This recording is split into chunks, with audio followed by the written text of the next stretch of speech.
Night after being shot in Brooklyn, Sharjeel Waris was greeted by fellow officers as he was released from the hospital earlier today. Waris was involved in a very close call. We're told police were chasing a man accused of shooting and killing another man in Brownsville. The NYPD says the suspect barricaded himself in his apartment and opened fire, striking Officer Waris in the face. Officers returned fire and killed the suspect. This all happened at a building on Thomas S. Boylan Street. Two other officers got into a crash near the scene and were also treated for their injuries. And police have released new video and photos of a man wanted in connection with the shooting of Jets cornerback Chris Boyd. It happened around 2 a.m. Sunday on West 38th Street near 7th Avenue. Sources telling Fox 5 an argument led up to the shooting. Boyd is in critical but stable condition, and if you have any information, you're being asked to call Crime Stoppers. Well, developing news from the United Nations, where the Security Council has approved a U.S. peace plan for Gaza. It authorizes the International Stabilization Force to provide security in the region and a possible future path to an independent Palestinian state. Russia and China abstained in the 13-0 vote. That vote was a crucial next step for the fragile ceasefire following 2 years of war between Israel and Hamas. While the United States preparing to welcome soccer fans from around the world for the 2026 FIFA World Cup. And now White House efforts are underway to make it easier for international ticket holders to enter the U.S. Fox 5's Sharon Crowley is here with all the details. Hi, Sharon. Hi, Natasha and Steve. President Trump says his team is trying to fast-track visa applications to help soccer fans from all over the world come to the U.S. for the 2026 FIFA World Cup this summer. President Trump met with the FIFA president this afternoon, as you can see there in the Oval Office. In about 2 weeks, the 2026 World Cup draw will be held at the Kennedy Center in Washington. So far, 16 locations have been chosen for the games, with 11 in the U.S., 3 in Mexico, and 2 in Canada. The competition runs from June 11th to July 19th. The Trump administration announcing things have been streamlined, so it will now take international soccer fans just about 60 days or less to get a visa to come here and watch the competitions. It's going to create nearly 200,000 jobs for America. Since the creation of the White House FIFA Task Force earlier this year, Secretary Rubio's team at the State Department has worked tirelessly with the Department of Homeland Security to ensure that soccer fans from all around the world are properly vetted and able to come to the United States next summer easily. Well, Mayor-elect Mamdani is also an avid soccer fan. He said after the primary that he won, he would select a World Cup czar to help ensure that New York City benefits from the economic boom the games could bring to this area, and we expect them to do that, Natasha and Steve. All right, sounds good. Sharon, thank you. And remember, Fox 5 is your home for the 2026 FIFA World Cup. Look for updates and features leading up to the big event next summer. And starting next month, Fox 5 will be airing a brand new show focusing on World Cup news and stories from around the country. You can catch the first episode of Fox Locals Football HQ on Sunday, December 7th. All right, time now for a check of the weather. Chief Meteorologist Nick Gregory is standing by with the first look at the forecast. Cold and windy tonight. Yeah, the chill is definitely still in the air for sure, Natasha and Steve. The wind pretty gusty, and the temperatures have fallen off just a little bit from earlier on in the evening. We're still holding at 40, though, up at Poughkeepsie. Midtown the same, low 40s out onto the island into Connecticut.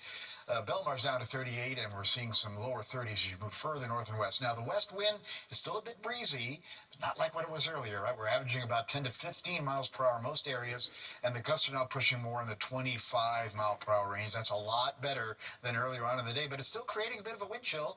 Feeling all right. The freezing mark at White Plains, and same deal, heading pretty much down towards New Jersey here and out across the island. Those wind chills holding in the low and middle 30s. So not much happening weather-wise. A couple of snow squalls way off to the north and west, but they're drying out before they get even close to us. High pressure for now is in control.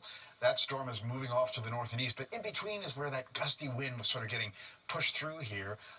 Notice some moisture off to the west. That system is going to move to our south here, and you'll see in the futurecast it will bother us later tomorrow night into the first part of Wednesday morning. Overnight, upper 20s to low 30s north and west, and mid 30s mainly along the coast, and just a mainly clear sky too. We'll start out with sunshine tomorrow morning. It will give into clouds though as the day goes along, and it's another chilly day. We should be in the low 50s this time of the year. We're only going to make it to the mid and upper 40s. Here are the clouds tomorrow night, and look at this: rain, maybe even a little snow. over some of the northern spots of New Jersey as temperatures get closer to freezing there. Tomorrow night into Wednesday morning, it eventually gets out of here, so the sun returns by the time we get to Wednesday afternoon, but another day only in the mid to upper 40s. Steve and Natasha. All right, Nick, thank you. Well, Mayor-elect Zoran Mamdani reaching out to the White House about a possible meeting with President Trump. When that meeting could happen and where both leaders say they could find common ground. All right, plus a price break for patients taking weight loss drugs, the lower costs people will now pay for medicines like Ozempic and Wegovy.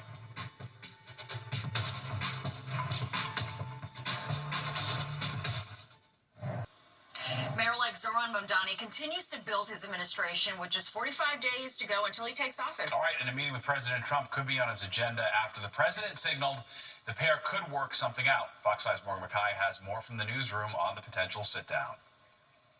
Hey, Steve and Natasha. Mayor-elect Zoran Mamdani says it was his team that reached out to the White House to set up this meeting. Mamdani says he made a campaign promise to sit down with anyone to discuss his message of affordability. Now, Mamdani didn't say if the two have picked out a day for when they could meet. President Trump also told reporters yesterday that he has agreed to meet with Mamdani in Washington, D.C., saying that he wants to see everything work out well for New York. Mamdani, serving meals at a food pantry in the Bronx today, says both he and the president ran on a promise of lowering costs and says his affordability message is what he hopes to bring to the president's attention when they meet to talk. The president ran a campaign where he spoke about a promise to deliver cheaper groceries, a promise to reduce the cost of living. We are seeing his actions and that of his administration in Washington leading to the exact opposite effect for New Yorkers. And I will go to make the case to the president and to anyone, frankly, that these are the kinds of things we need to change. Meanwhile, billionaire John Catsimatidis hosted a roundtable at WABC Radio headquarters with former NYPD Chief of Department John Sheld, former Governor David Paterson, business power broker Catherine Wild, and more to talk about how Mamdani's policies could impact New York. Most of those at the table have been harsh critics of Mamdani, except for Wild, who has sought to introduce Mamdani to the business community. Wild was asked how the business community will react if Governor Hochul goes along with Mamdani's proposal to raise taxes on corporations and says it would hurt businesses' ability to remain competitive. But she adds it's too early to talk about taxes, pointing to how a third of the state's budget comes from the federal government. I think that all of us recognize that additional government spending and raising taxes just increases the affordability problem in New York, since those extra costs tend to get passed along to consumers in terms of business taxes. But at the same time, I don't think we can talk intelligently about tax issues at the local level until we understand what Washington's going to do for us. Now, Catsimatidis, who speaks with the president on a somewhat regular basis, says that he also is going to help push to have the president meet with Mamdani. Reporting from the newsroom, I'm Morgan Mackay. Steve and Natasha, back to you. And tomorrow, the U.S. House will hold a vote on releasing documents from the Epstein files. Over the weekend, President Trump urged Republicans to vote in favor of the measure, insisting now he's fine with making all the records related to the disgraced financier public. He also spoke about it in the Oval Office earlier. We have nothing to do with Epstein. The Democrats do. All of his friends were Democrats. All I want for people to recognize the great job that I've done on pricing, on affordability, because we brought prices way down, but they're going way lower. The president says that the Justice Department has already released thousands of pages of Epstein-related documents. He's also asked that the Attorney General investigate ties between Epstein and prominent Democrats. A federal judge has accused federal prosecutors of making serious mistakes in the case against former FBI Director James Comey. In a new ruling, the judge says there were misstatements of the law using potentially privileged communications and odd gaps in the grand jury transcript. He is now ordering prosecutors to hand over all grand jury materials to Comey's team. Comey is charged with lying to Congress. President Trump considering holding talks with Venezuelan President Nicolas Maduro, but Trump also did not rule out military action against Venezuela. Maduro also saying he is open to dialogue with the White House. This potential for talks comes after the U.S. military destroyed another alleged drug boat over the weekend, bringing the total to 21. And America's most advanced aircraft carrier is on standby in the Caribbean. Trump administration accuses Maduro of having ties to the illegal drug trade, which Maduro denies. The federal government is launching an investigation into Italian pasta imports. The Commerce Department is looking into whether the pasta is being sold below market prices. A final decision is expected in January. The probe could lead the Trump administration to putting out a new 92% tax on top of an existing 15% tariff on the pasta. Well, the maker of Tylenol may be facing hundreds of lawsuits. A New York appeals court considering reviving 500 lawsuits against Kenvue. Plaintiffs are seeking damages after the White House in September claimed there's a link between the use of Tylenol and autism. Those lawsuits were originally tossed out in 2024 after a lower court questioned the methods used by studies making that link. Some of the medical community disagree with the Trump administration's claim. A doctor, and so I'm going to go where the evidence takes me. And the best evidence is a study out of Sweden with 2 million children that found no causality, no association, if you will, between taking Tylenol in pregnancy and getting autism. Tylenol maker Kenvue insists there is no evidence that taking acetaminophen causes autism or ADHD. The popular weight loss drugs Ozempic and Wegovy now cost less money. Novo Nordisk, the company that makes the drugs, is lowering a 1-month supply to $349 a month for existing cash-paying patients. That's down from $499 a month. And in a temporary offer, new cash-paying patients will pay $199 a month for 2 months. Company says the change follows the Trump administration's push to lower drug prices. Well, new tonight, police releasing new images of the man they say allegedly stole more than 10 grand worth of baseball and Pokemon cards from a Manhattan card shop. It happened Monday, October 20th. Police say the man seen here entered the Card Vault store on Lafayette Street and tried to buy some merchandise. But when his card was declined, they say he allegedly manually entered prompts to bypass the declined transaction and then walked out with the cards. If you have any help, you're asked to call police. Well, officers in one Indiana county are on the case where elementary kids can't stop saying 6-7. Take a look.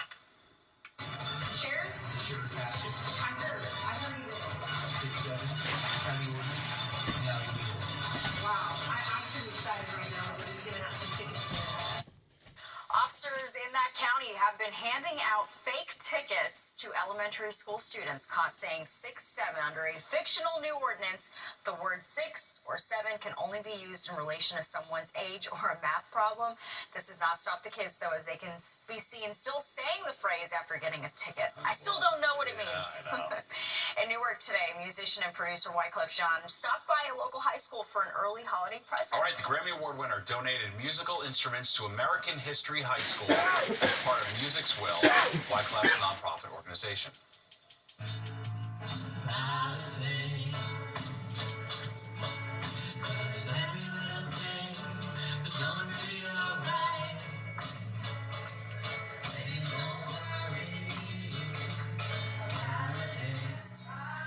All right, the performance in front of Wyclef was the debut performance for the American History High School Band. The group performed a number of songs, including Killing Me Softly, the hit song by the Fugees, the group he helped form.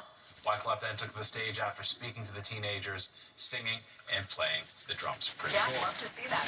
Well, a new ad campaign with a sobering message. How the city hopes it will make drivers think twice behind the wheel and save lives. All right, with utility costs rising and temperatures falling, the push to get more New Yorkers help paying their heating bills this winter.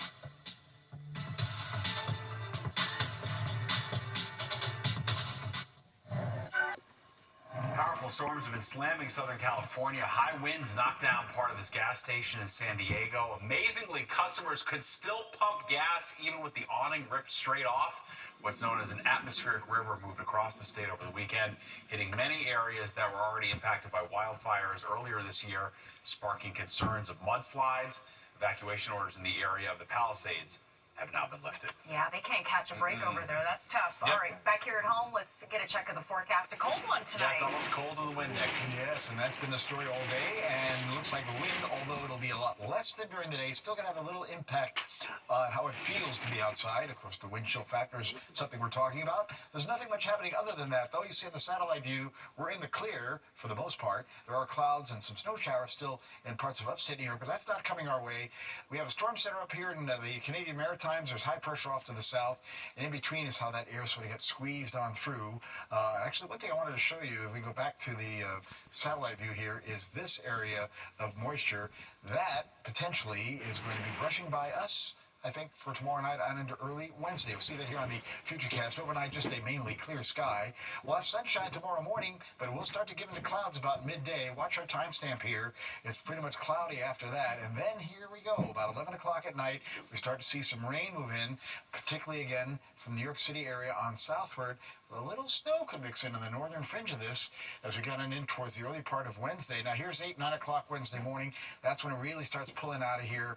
And then a little sun hopefully gets back into the picture as we get into Wednesday afternoon, but it'll be another chilly day.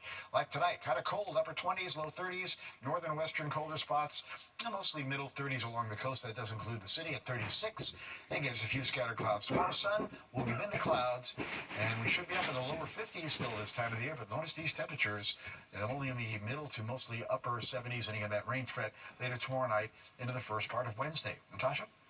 All right, sounds good, Nick. Thank you so much. And Governor Hochul is putting pressure on the White House to speed up releasing funds needed for the HEAT program. So that program provides hundreds of millions of dollars to help low-income families pay their heating bills during winter. The federal government was prevented from releasing the funds because the government was shut down. That ended last week. And now Hochul is encouraging more people and households to apply. I want to urge all eligible households to sign up for the programs we have here in New York. The New York's Energy Assistance Program, which provides monthly discounts on your bills. Now here's what's frustrating. In 2025, we have over 1 million homes sign up for this. That's great. But we know that there's 1.5 million more that are eligible for this who did not sign up. So I need everybody. The White House says everything is being processed as the government comes back online. All right, we're about to hit the busiest travel season of the year, and just in time, the FAA has lifted flight restrictions. What you need to know if you're planning a trip over Thanksgiving. Plus, important new info for anyone who's thinking of buying or selling a home. What a new survey reveals about the state of the housing market. You're watching the 10 o'clock news. After delays and disruptions, the airports are slowly returning to normal. The FAA is allowing commercial airlines to resume their regular schedules. It couldn't come soon enough with Thanksgiving just around the corner. All right, Fox 5's Teresa Perillo is here with more. Teresa. Yes, Steve and Natasha, the FAA officially lifting its emergency order at 6 a.m. this morning, bringing an end to the government-imposed flight restrictions. Over the past 10 days, flights have been running at reduced schedules, the Transportation Secretary blaming the government shutdown and a shortage of air traffic controllers. Even though the shutdown ended last Wednesday, the agency kept the cuts in place for a few extra days. They said it was necessary to allow airports time to staff back up and to be able to handle regular volume. Travelers we talked with have still been allowing for some extra time. Nervous about, just seeing all the stuff on social media about it being long and all that. I'm glad that it ended before Thanksgiving. I've got family coming into town. Looks like they'll be able to make it here. Now, of course, getting to Thanksgiving safely and on time, that's on the minds of many of the people traveling into next week. But travelers may not be out of the woods just yet, given another potential shutdown is looming when the temporary funding extension expires come January 30th. But at least by that point, we will be able to get through the holidays. Yeah, that was a big one. All right, Teresa, thank you.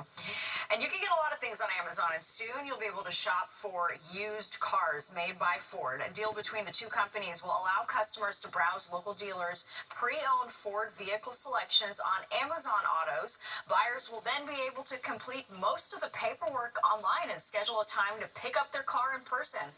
The program will debut in Los Angeles, Seattle, and Dallas first. Other cities and locations will be added in the future.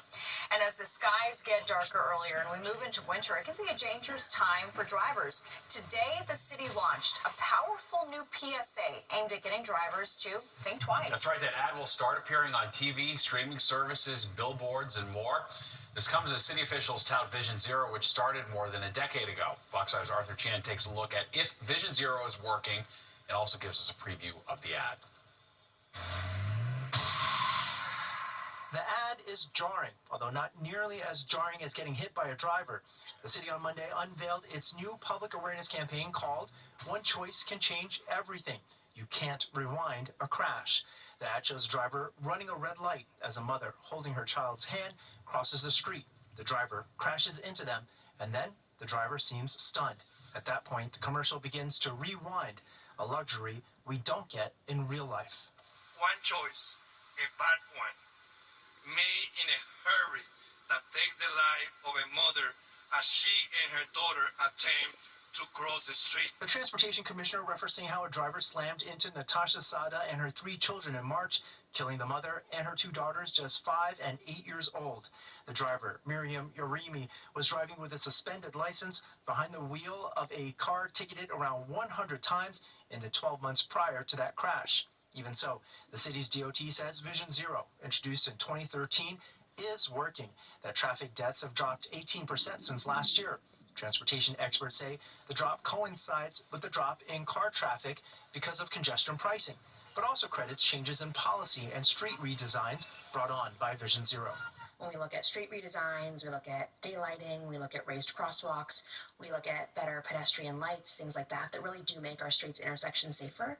But a really underrated component to this year's lack of fatalities, I think, is probably congestion pricing. That's a car that's not going to hit someone, not going to kill someone, not going to injure anyone. The boroughs with fewer cars now are the ones where deaths are dropping. We're talking Manhattan, the Bronx, and Queens. But in boroughs like Brooklyn, transportation experts say the rate of fatalities is still shockingly high. Brooklyn is also the borough where Mayor Eric Adams worked to get rid of a street safety project earlier this year. And it's projects like that that make our streets more dangerous. And with a new mayor about to take over, the ad aims to prevent crashes that we wish we could rewind. Arthur Chien, Fox 5 News. Well, some new numbers showing the state of the real estate market, and it's impacting people whether they're thinking of buying or selling. We'll break down the details next. And parents are seeking the help of professionals to get their kids off their screens. The techniques screen coaches recommend to break a child's tech habit. As the Supreme Court considers whether to undo the Trump administration's tariffs, the president's teasing rebate checks from the money they've already collected. The president says that he's considering sending out $2,000 checks to lower and middle income Americans. However, a few hurdles would need to be cleared first, including getting the plan passed through Congress. And any rebate checks would have to wait until next year at the earliest. Another wrinkle, if the high court undoes Trump's tariffs, the money collected might need to be returned, making funds for rebate checks unavailable. Well, if you were part of the YouTube Disney blackout, you are eligible for a $20 credit next month. The 15-day dispute was settled over the weekend. Impacted customers should know the credit isn't automatically applied. You do have to request it, and it only counts towards next month's bill. Roughly 10 million households were impacted by that blackout. And your home may be worth less than it was a year ago. New research from Zillow indicates that 53% of all U.S. homes have lost value since last year. In New York, 21% of homes have lost value year over year. Although Zillow says the vast majority of homeowners have seen their home values rise substantially in the time they've owned them. The report claims only 1.4% of new listings coming to market are priced below their last sale price. Well, if you've tried everything to limit the time your kids spend on their phones, maybe it's time for some professional help. Why some parents are turning to screen coaches to break the tech addiction. And the biggest fashion event of the year may be 6 months away, but we already know next year's theme for the Met Gala, what stars could be wearing down the red carpet. Plus, Nick is here with a look at the forecast. Hey, Nick. Hi, Natasha and Steve. Our forecast rather chilly tonight. Not quite as much wind, still a bit breezy though. Keep your eye on this precipitation here. That little storm center may just brush by us here later tomorrow night into Wednesday. I'll tell you about it when the 10 o'clock news returns.